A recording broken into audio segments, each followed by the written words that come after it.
déracinés. Sont de l'autre côté là-bas, sont de l'autre côté là-bas, dans leurs hyper salut.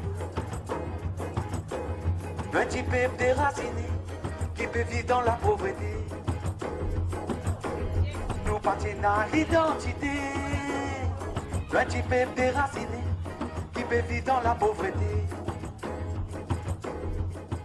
There are times when one tragedy, one crime, tells us how a whole system works behind its democratic facade and helps us understand how much of the world is run for the benefit of the powerful and how governments often justify their actions with lies. The film you're about to see is a shocking, almost incredible story. A government calling itself civilized, tricked and expelled its most vulnerable citizens so that it could give their homeland to a foreign power for a military base. This was all done in high secrecy, and this same government and its successors then watched its citizens starve to death. It watched them despair and take their own lives, while at the same time ministers and their officials mounted a campaign of deception that went all the way up to the Prime Minister. That government was a British government whose policies are continued today. This report is about a faraway people most of you will have never heard of, and yet the lies covering the injustice done to them will be all too familiar.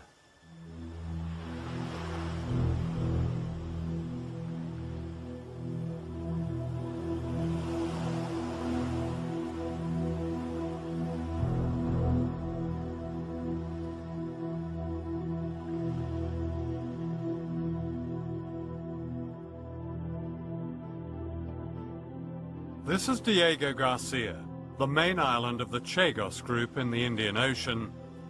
It was once a phenomenon of natural beauty and peace, a paradise. Today it is one of America's biggest military bases in the world. There are more than 2,000 troops, 2 bomber runways, 30 warships, and a satellite spy station. B-1 and B-52 long-range bombers extended their reach from the British base at Diego Garcia in the Indian Ocean. From here, the United States has attacked Afghanistan and Iraq. The Pentagon calls it an indispensable platform for policing the world. Missile launch right 3 o'clock.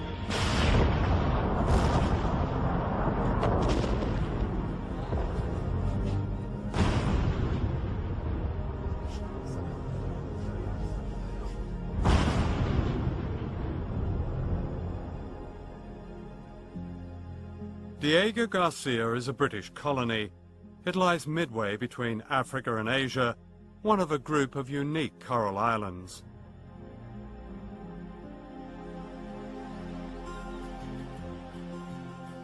This is rare film taken by missionaries before the Americans came in the 1960s.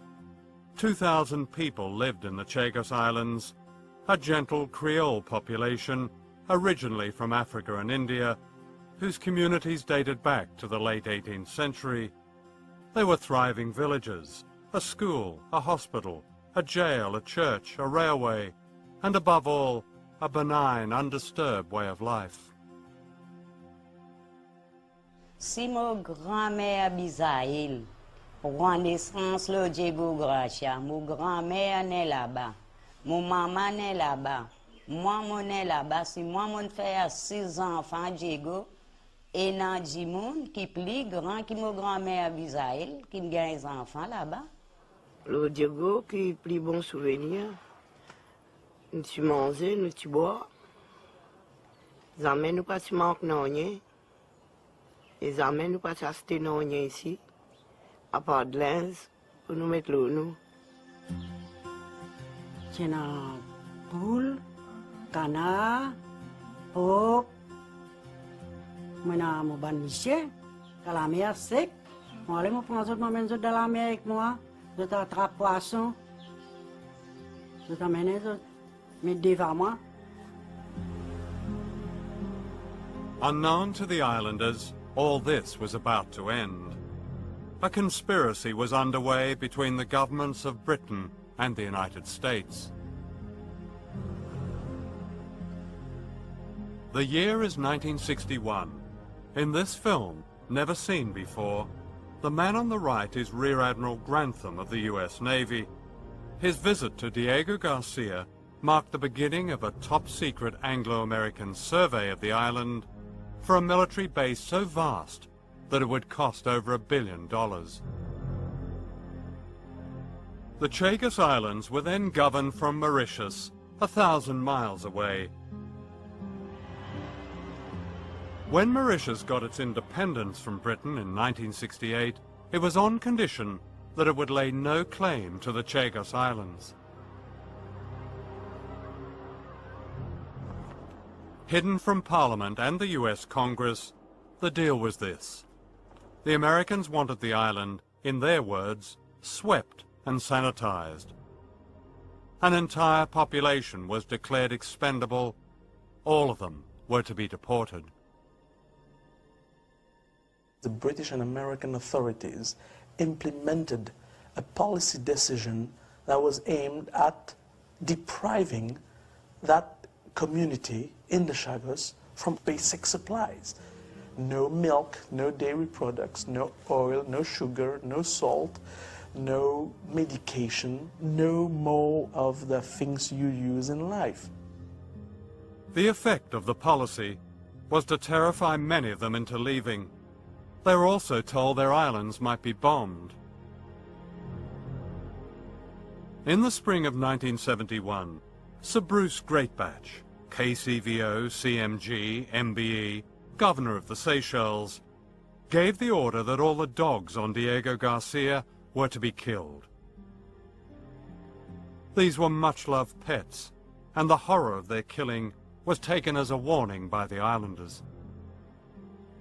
Almost 1,000 pets were rounded up and gassed using the exhaust fumes from American military vehicles.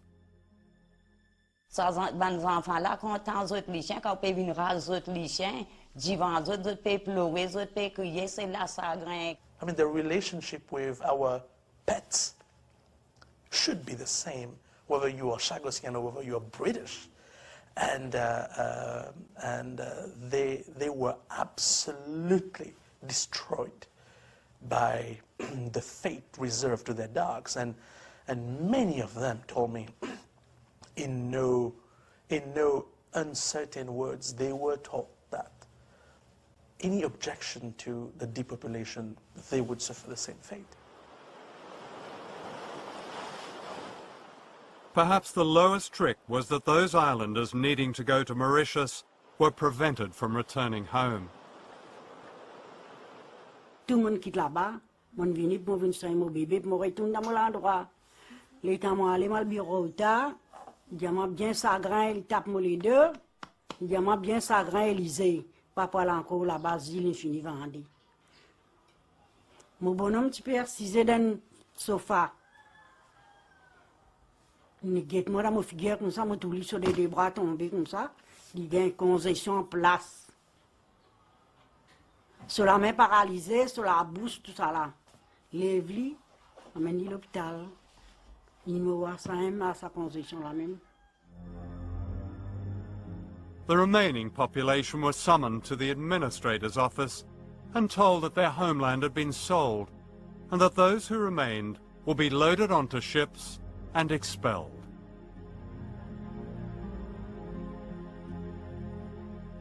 In this photograph, people are standing in silence, stunned.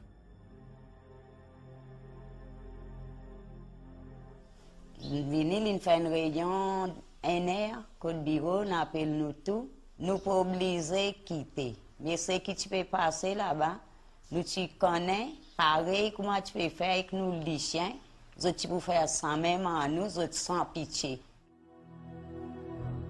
They were forced onto this vessel, the SS Nordwehr. They were allowed to take only one suitcase. Sir Bruce Greatbatch insisted that the horses took pride of place on deck. The women and children were made to sleep in the hold on a cargo of bird fertilizer, bird shit.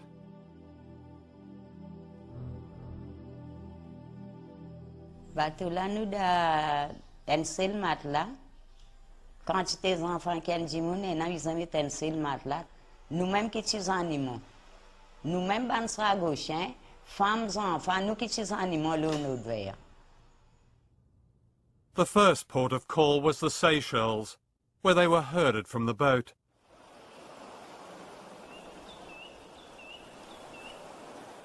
This is a rusting monument to their agony.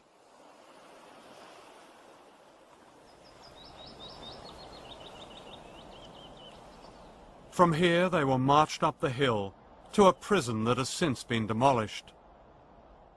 They were kept in cells until they were transported to Mauritius.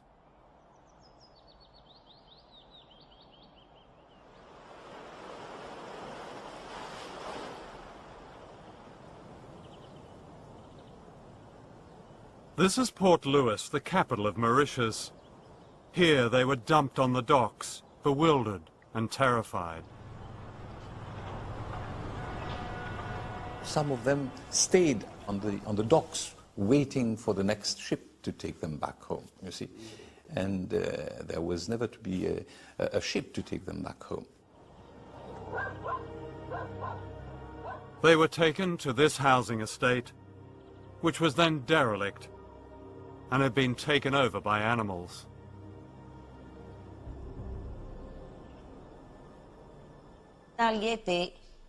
Là, nous allons là-bas, la cité Bon-Marsan, pena de l'eau, pena la lumière, vous voyez que tout ce mal propre, pena la porte, pena la fenêtre. It was hell. I went and see them, literally hell. What way was it hell, do you think? It was the filth, no water in those houses. And no sanitation. Oh, it was really... And the children, they had no clothes. The children were absolutely, as if they'd been rolled over in ash and earth. And then when it rained, it was water everywhere.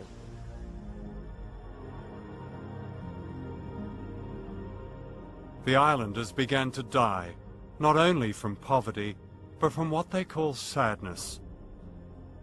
Lizette, now in her 60s, lost 2 children.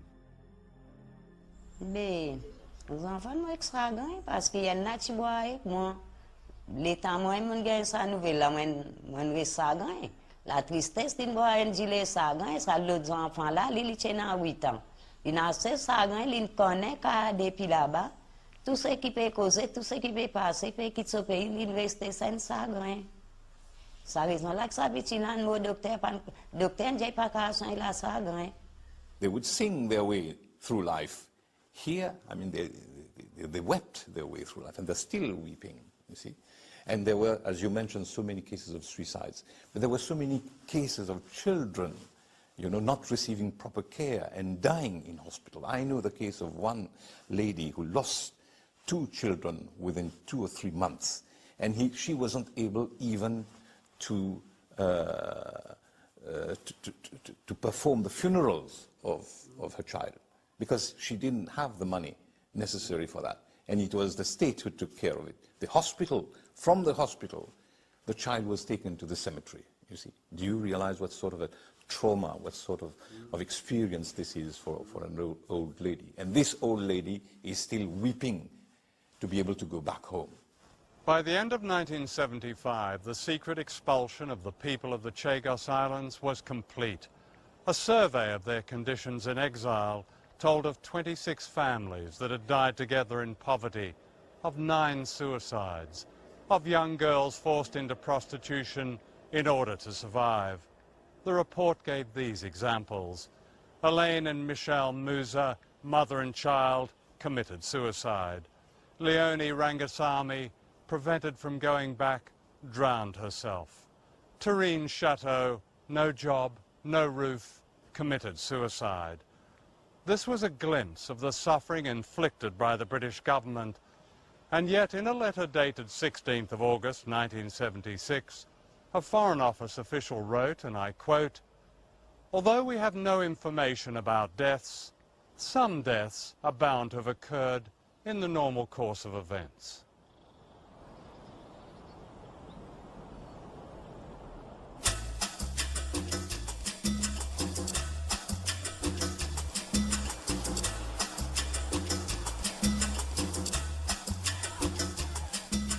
This is how most British people know Mauritius, as an exotic holiday destination, especially for honeymooners. They almost never see the slums of the exiled people of the Chagos, who are also British citizens.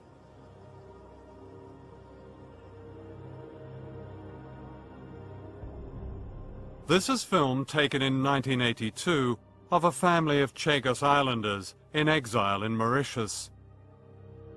Here all 25 of them sleep in shifts in one squalid room, with the baby in a cardboard box. We found the same family living in the same shack, in the same terrible conditions. They still sleep on the floor. The rain still pours in. The toilet is still a hole in the ground. They are still so poor that they often go hungry. What was done to these people is today defined in international law as a crime against humanity. What has changed since they were last filmed 22 years ago? Your wife, she died, is that right? Oui, oui. Yes, she Yeah. died. Je suis mort à malade de cœur, et après ça, avec la chagrin aussi. C'est beaucoup.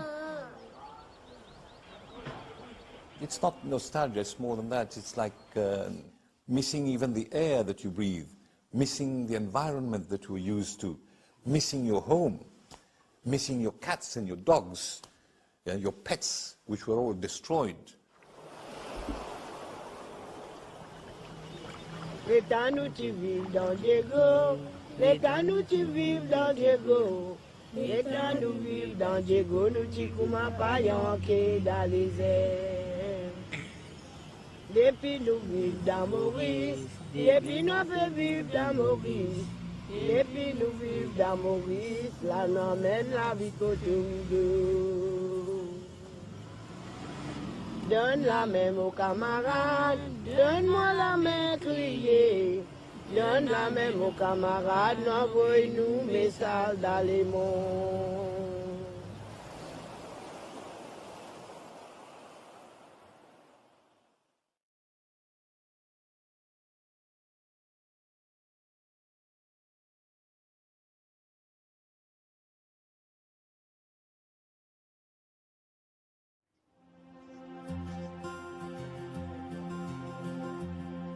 This is Olivier Bancourt, leader of the Chagos Islanders in exile.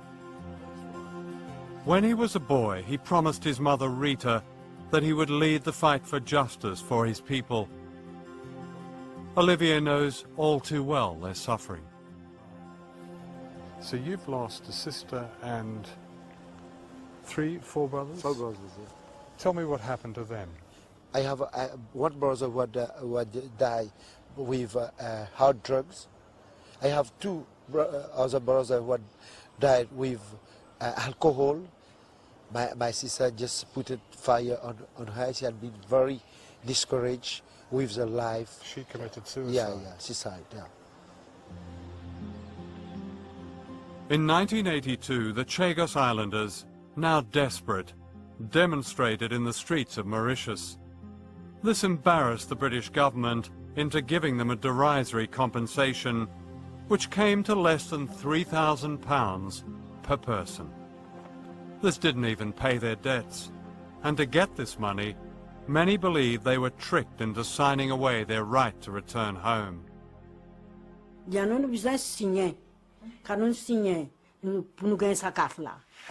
L'autre dia nous signer pour mettre là-bas pour gagner ça. Après, l'État nous ce qui continue, ce qui va continuer de mettre pouce. Et là, d'autres nous mettent en bas. Mais ça, même pour renoncer mon droit, c'est comme pour moi. Et ni moi, ni mes enfants ici. Si l'étudiant, moi, je peux signer mon droit, je renonce mon île, je ne peux pas prendre 8 000 là. Moi, je la vie à mes parents, je peux pas. C'est ça, même, je ne peux pas renoncer mon droit. It was entirely improper, unethical, dictatorial to have the Chagossian put the thumbprint on an English legal drafted document where the Chagossian, who doesn't read nor speak any English, let alone legal English, is made to renounce basically all his rights as a human being. Renouncing their rights was precisely what the British government wanted them to do. They could then be forgotten. That same year, the government spent £2 billion defending the rights of the Falkland Islanders, who are white. My people, the Queen would say in a Christmas broadcast. So you send them 2,000 inhabitants of the Falklands, and you've got 2,000 people in Chagos. One out, the other one, we come to your rescue. Come on. Come on, you are all English, you're all British. Come on. What's the difference? Where's your sense of fair play, my fellas? Where's your sense of fair play? Mm-hmm. That could be a breakthrough. From a tiny lock-up in the poorest section of Port Louis, Mauritius, Olivia Bancourt, an electrician, has taken the struggle across the world. And here you're with Nelson Mandela. Yeah, I am with Nelson Mandela, an example of human rights fighter, you see. We compare our struggle to the struggle of Nelson Mandela, who had been... In the 1990s, the islanders' struggle took a dramatic turn with the discovery of these documents in the Public Record Office in London. Here was the evidence that they and their supporters were looking for.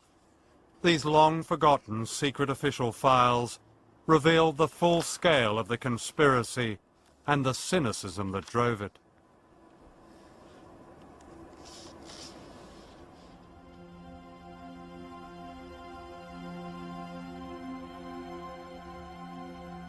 The conspiracy got underway with the creation of a fake colony called the British Indian Ocean Territory, or BIOT.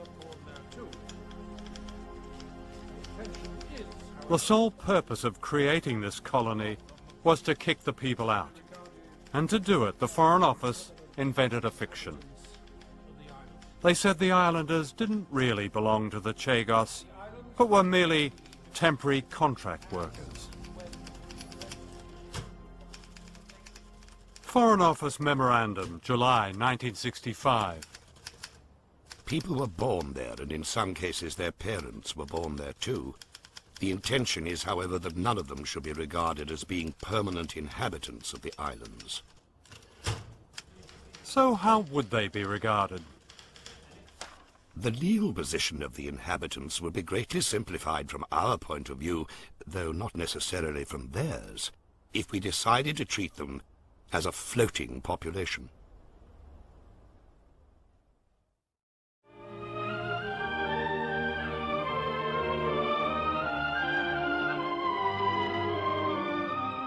This long-forgotten British government film shot in 1957 reveals the duplicity. Clearly, the Foreign Office knew the people of the Chagos were anything but temporary workers. Out of a total of 100 or more little islands, only some half a dozen are permanently inhabited, partly by people from Mauritius and the Seychelles, but mostly by men and women who have been born and brought up on these fragments of land. It is the story of their lives which this film tells. The British tried to claim, and I just quote one of their documents, that the Chagos had no indigenous or settled population. Menti, jamais. Mon papa n'est là-bas, mon grand-père n'est là-bas, mon grand-mère n'est là-bas, mon maman n'est là-bas. Cause menti. Il menti, génération est là-bas.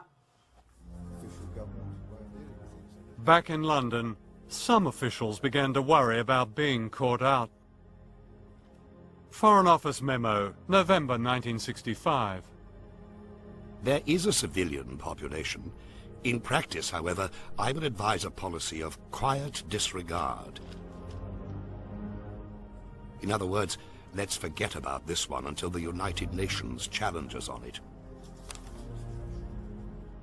One can only say that they were looking at another prize, and this was considered a price that was worth paying, because in reality there would be no objections and they would get away with it. And all they were concerned about, the documents show this quite clearly, all they were concerned about was whether they'd be found out. In that same month, the British representative at the United Nations, F.W.D. Brown, was instructed to lie to the General Assembly that the Chagos Islands were uninhabited when the United Kingdom first acquired them. I must remind you that this has been done in violation of the United Nations Charter. This is why it was done so in absolute discretion and using lies. I'm not mincing my words. They were lies, damn lies. What the official documents show is not just a trail of lies, but an imperious attitude of brutality and contempt. In August of 1966, Sir Paul Gore Booth wrote, "We must surely be very tough about this. The object of the exercise was to get some rocks which will remain ours. There will be no indigenous population except seagulls." At the end of this is a note handwritten by Dennis Greenhill, later Baron Greenhill of Harrow. Unfortunately, along with the birds go some few Tarzans or Men Fridays, whose origins are obscure, and who are being hopefully wished on to Mauritius, etc. When you look at the documents, here you've got some of your former colleagues talking about, well, we just need some rocks because in all that's on it are a bunch of Tarzans and a few Janes and all that. Well, yes. I mean, I know the person that you're referring to and the minute that you're referring to. Yeah. And I have the greatest respect for him. He's dead now. And I'm sure that if he had any clue that his throwaway remarks would have become public, he would never have written that. Because I don't believe he's that sort of person, frankly. You know, people put things in minutes on official papers that they don't really mean. The conspirators now began to get the wind up. A senior official wrote, "This is really all fairly unsatisfactory. We propose to certify up to 240 islanders, more or less fraudulently, as belonging somewhere else. This all seems difficult to reconcile with the sacred trust of the United Nations Charter." The sacred trust he refers to obliges Britain to safeguard the human rights of its citizens in a dependent territory. His warning counted for little. One official offered a way round the problem. He wrote, Yes, I put it right in front of you. "We do not regard the United Kingdom as bound by such a rule. In this respect, we are able to make up the rules as we go along, and treat the inhabitants of BIOT as not belonging to it in any sense."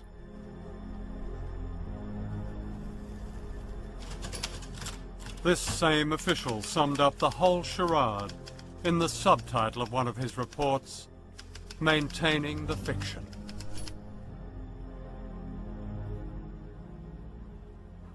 Do you think they were aware of what they were doing to the people, that the trauma that was about to descend on the Chagossians?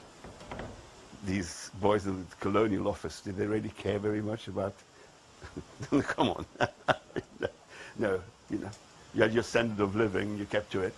Your pink gin at lunchtime, and you know. So they were just the natives? The natives, yes. Unfortunately. The cover-up went right to the top of government. It was drawn up by the Foreign Secretary Michael Stewart in the form of a secret minute sent to the Prime Minister on July the 25th, 1968. In this document, Stewart reveals that he is fully aware that Diego Garcia has a population going back at least 2 generations. He proposes that the government lie to the world that there is no indigenous population. On April the 26th, 1969, Wilson's private secretary wrote to Stewart saying that the Prime Minister approved the plan. The documents show that it was decided at the highest level by the Prime Minister, most particularly Harold Wilson. He knew very well that there was a population and they were going to be removed. The problem is that this is policy made almost on the back of an envelope. There's no democratic input. Nobody was asking questions, nobody was knocking on the door, nobody was there to represent the interest of the islanders. They just didn't exist as a political factor to take into account. Dennis Healey was Defence Secretary in the same government. When we asked Mr. Healey for an interview, he replied, "I fear I have no memories of the Chagos Archipelago. Sorry." Lord Healey's a letter about not remembering the Chagos Archipelago. Bollocks. Absolutely. He's an acute and intelligent man. On May the 6th, 1969, Healey's private secretary wrote this letter to 10 Downing Street. It confirmed that the Defence Secretary had read Stewart's plan and agrees with its recommendations. In Washington, a parallel conspiracy was taking place, also in high secrecy. The object was to keep the expulsion of the islanders from Congress. So payment for the lease of the islands was disguised as a $14 million discount on a Polaris nuclear missile about to be supplied to the Royal Navy. Is there ever a time when people in power consider the consequences of the imposition of that power? Because the consequences for the population of Diego Garcia were disastrous. The circumstances involved how many? 2,000 people. 2,000 people. Who'd been living there since the end of the 18th century. Well, a fair number of them, if I remember, were external laborers. Well, that's been shown to be untrue. The British government tried to represent them as that. They were an indigenous 3-4 generations. As I said, I went through this record some years ago, and at that time it was said that these were imported laborers to some degree. We found in the National Archives in Washington this letter from the American ambassador in Mauritius.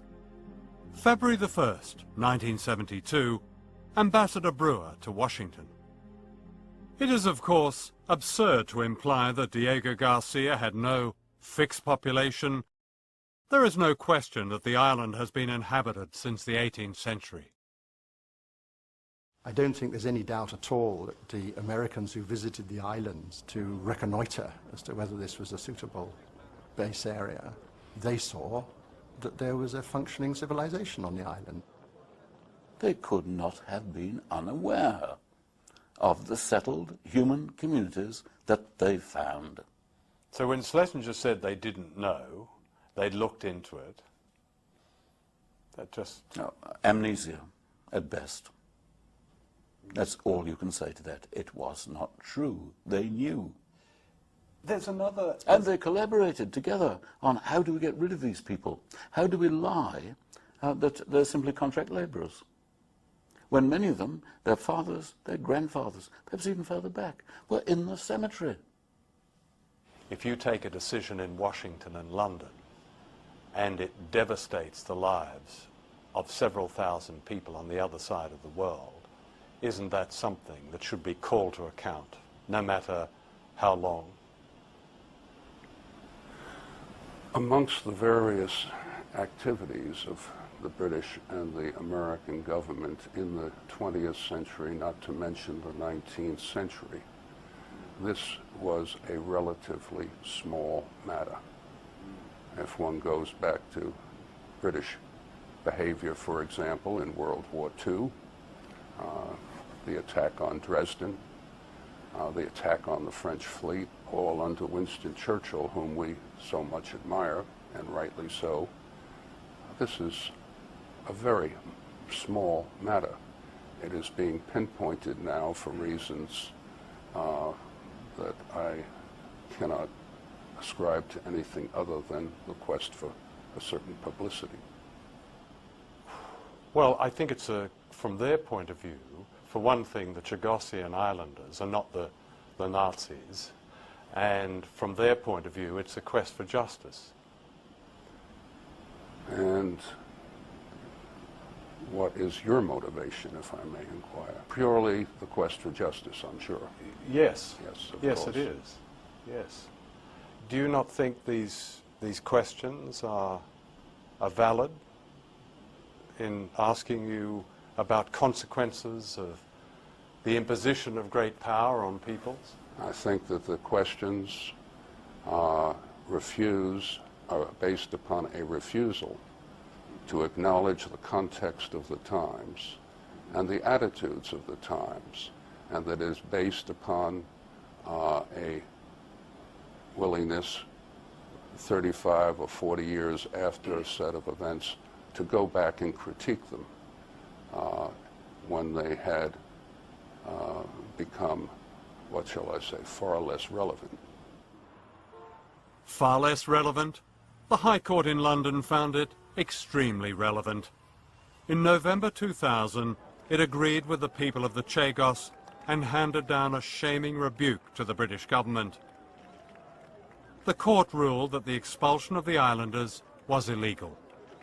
After more than 30 years, they had won and were finally going home, or so they believed.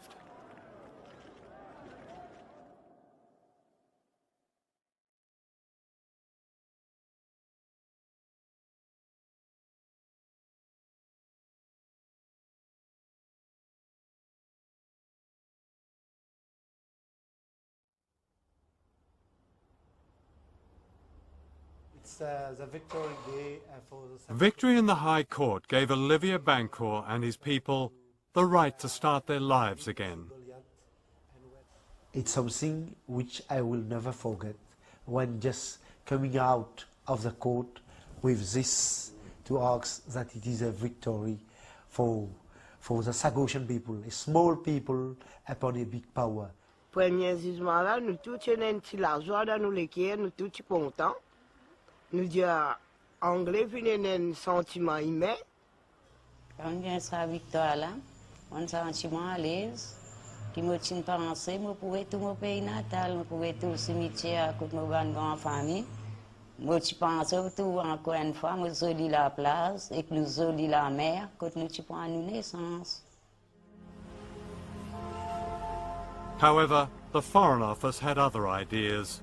Within hours of the High Court judgment, it announced that the government would not allow the islanders back to Diego Garcia, the main island where most of them came from.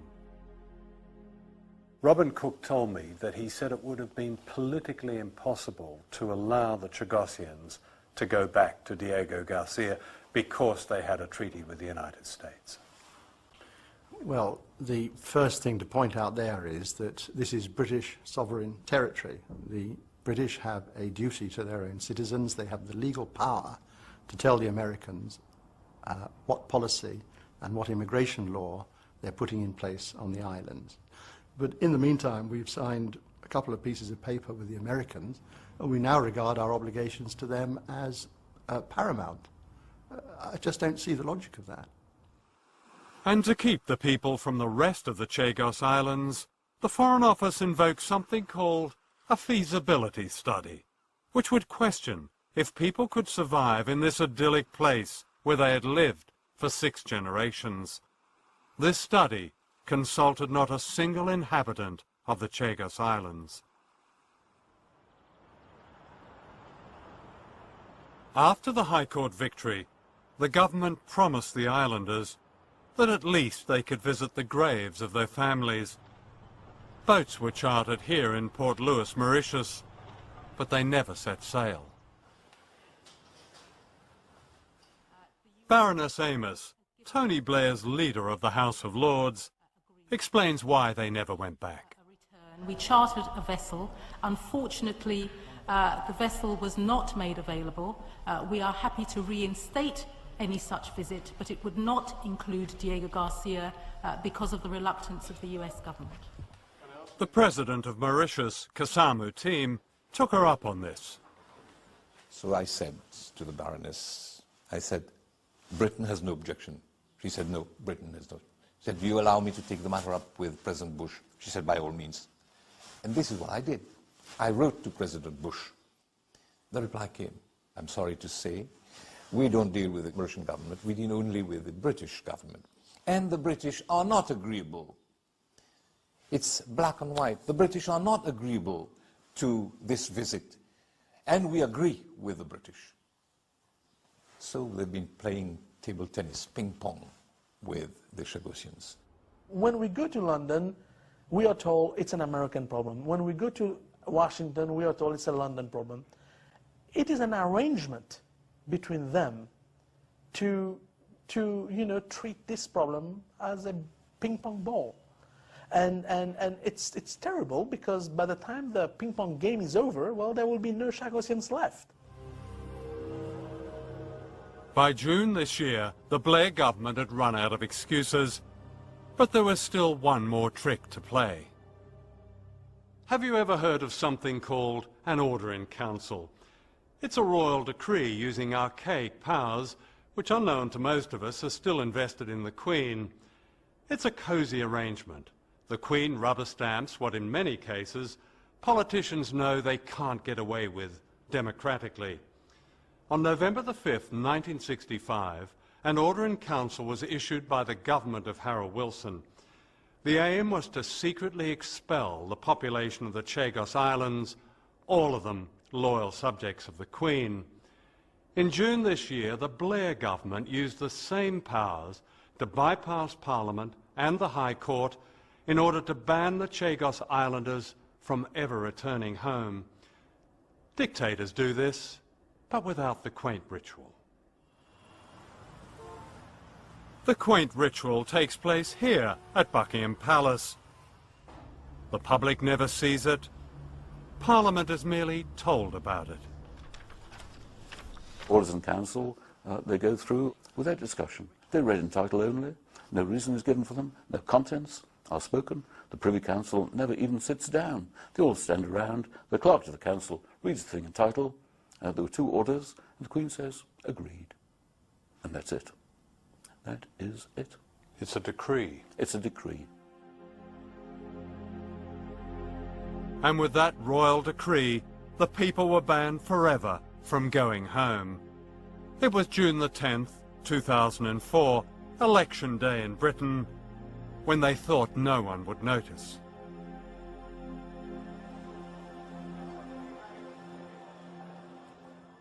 The High Court has ruled that the expulsion of the Chagosians was illegal.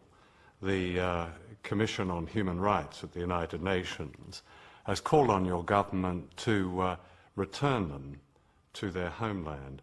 Why has this government denied this basic human right of return?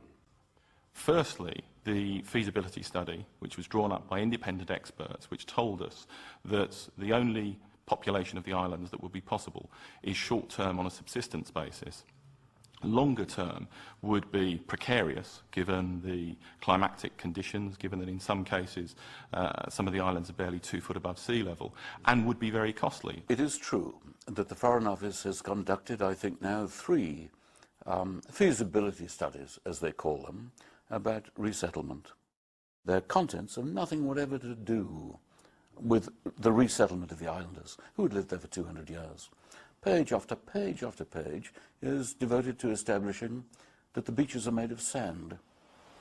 Take your shoes and socks off and walk across them. You know what sand is, I know what sand is. They then go on to say human interaction on global warming will make occupation of the islands precarious for a resettled population. But that's a very strange statement, because there is a settled population. There's hundreds of American military and thousands of civilian workers. They're all on Diego Garcia. They're not going to sink under the waves. Far from sinking, they're sailing on it, swimming in it, playing in it, and having a Barbie next to it. And what do they call this unlivable place? Fantasy Island.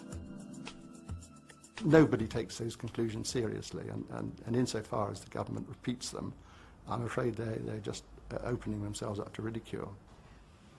At the moment, on Diego Garcia, there are 4,000 US servicemen and contractors. There are 2 bomber runways, each 2.5 miles long. There are anchorages for 30 ships and 2 nuclear-cleared berths. There are space tracking domes and weapons ranges.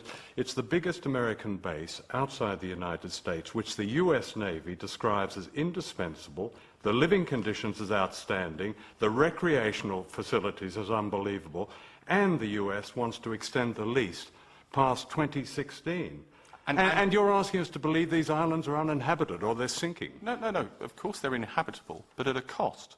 The United States does have concerns about the climatic conditions longer term in respect of Diego Garcia, and has exactly the same concerns that were formulated in our independent study. But what the independent study told me, there was no fresh drinking water. There was, real concerns in the outer islands about the sea levels and the danger of flooding, and there would be a need for substantial expenditure on actually building a livable infrastructure.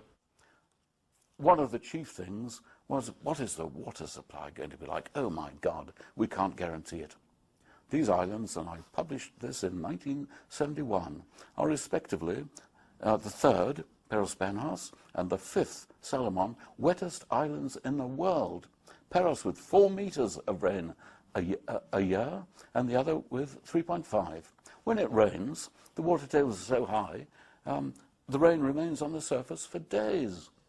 So what does that make these feasibility studies? Worthless. Waste of time. Waste of time.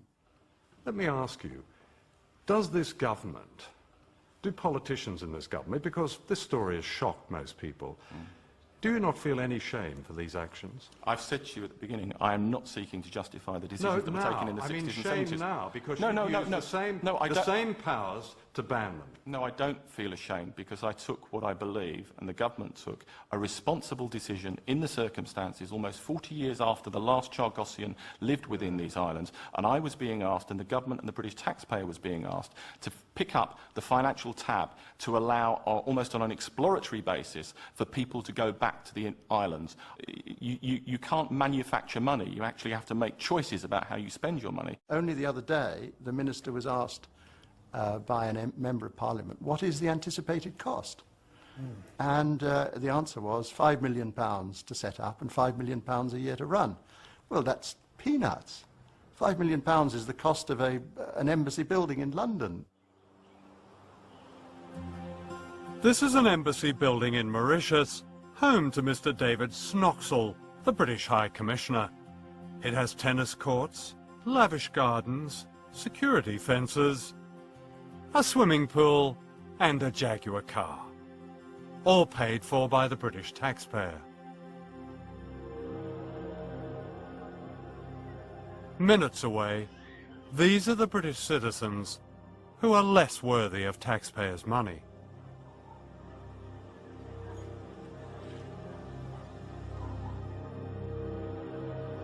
The reason the government won't allow the islanders to go home is not money. It's power. American power, and its self-given role to dominate. Might is right, and the great powers have the might, and therefore the right to do anything they want, wherever and whenever they want. They wanted the Chagosian Islands, in particular Diego Garcia, for a base. They take it they grab it. It's their right. However, the islanders are not giving up their right of return. Today they're getting ready to demonstrate outside the British High Commission in Port Louis. So these are all going on the demonstration to the High Commission? Yeah, of course. This is a particularly relevant one, isn't it? Yeah, yeah. I mean, that's quite a serious indictment. Yeah, of course. You're referring to the High Court found in your favour that you could all go home and the British government has prevented you from going home. This is why it's true. It's something that everyone must know about it.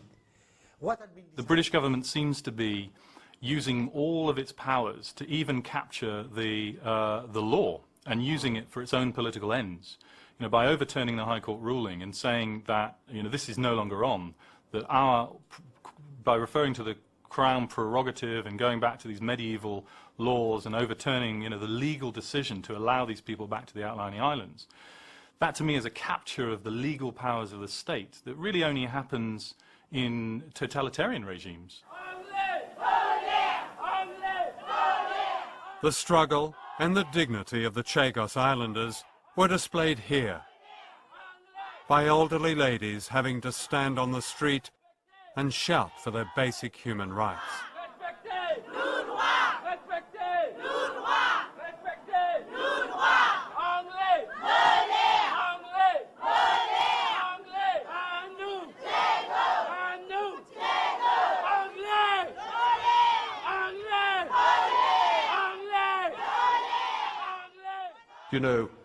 These are a lot of very spirited old ladies who you won't allow to go home where they want to go home and die. That's basically, these are the people who are leading the charge among the Chagosians.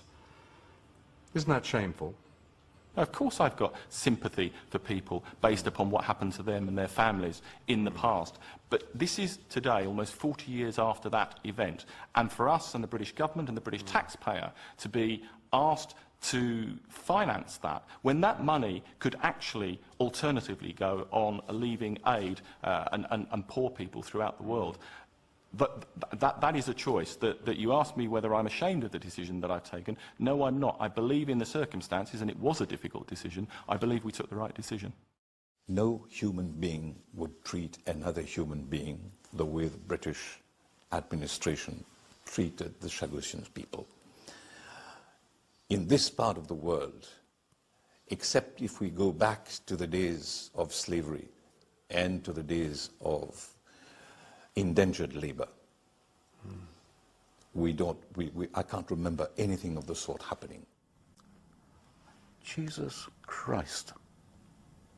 How low can you get? How intellectually dishonest, how morally duplicitous can you get? I've spent my life, 40 years now, with this, and every single thing sickens me. And it goes on, it goes on, it goes on. Conservative, Labour. Year after year, Olivier and Rita, Lizette and Charlesia come to this monument in Port Louis Harbour. It commemorates those Chagos Islanders who died in exile from sadness.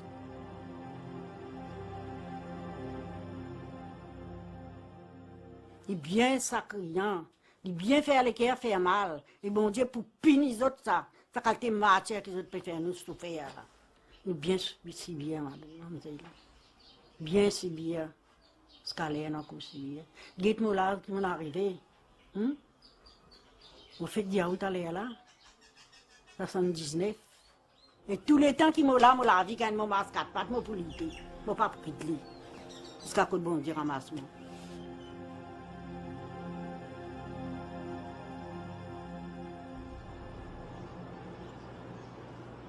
The film you've just seen is not only the story of a single injustice, it's a rare glimpse of great power at its most ruthless.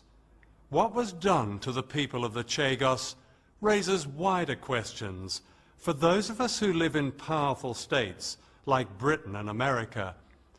Why do we continue to allow our governments to treat people in small countries as either useful or expendable, why do we accept specious reasons for the unacceptable? 4 years ago, the High Court delivered one of the most damning indictments of a British government. It said the secret expulsion of the Chagos Islanders was wrong.